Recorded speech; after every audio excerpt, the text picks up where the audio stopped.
তার জন্মদিনে আমি একটা ছোট্ট সারপ্রাইজও পেয়েছি। তো চলুন এবার সেটা কি আপনাদের বলি। আসলে ছোটোবেলা থেকেই দিদার কাছে শুনে আসছি যে আমাদের বাড়িতে মেয়েদের নাকি জন্মদিন পালন করতে নেই।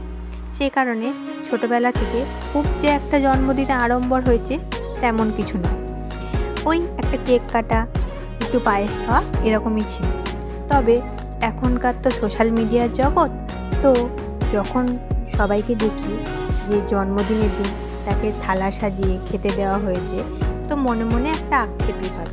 তো এবার সেই আক্ষেপের অবসান ঘটল। এবার মা বেশ অনেক রকমের রান্না করে থালা সাজিয়েছে।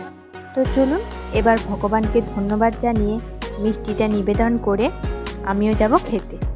আসলে সব কিছু তো তারই জন্য, তিনি এই দিনটি আমার জন্য বরাদ্দ করেছিলেন বলেই আমি এই দিনটিকে উপভোগ করতে পারছি। বসে পড়েছি এবার আমিও খেতে। আর আজকের মেনুতে আছে ভাত, 5 রকমের ভাজা, শাক, স্যালাড, ডাল, আলু পোস্ত, মাংস, দই, পায়েস আর মিষ্টি।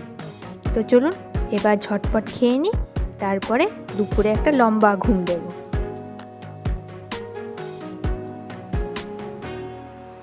ঘড়িতে এখন সন্ধ্যে 7টা আর চলে এসেছে মাসির ছেলেমেয়েরা।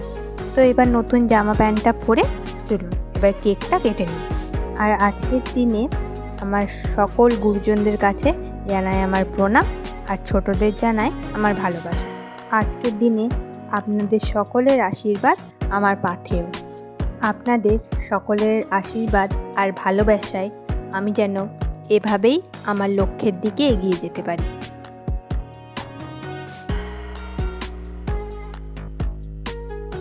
তো চলুন আজ তবে এখানেই রাখি, কেকটা কেটে এবার মাসির ছেলে মেয়েদের সাথে একটু গল্প করি।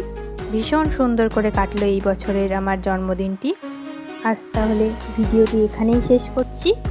সকলে ভালো থাকবেন, সুস্থ থাকবেন। দেখা হবে পরের একটি ভিডিওতে।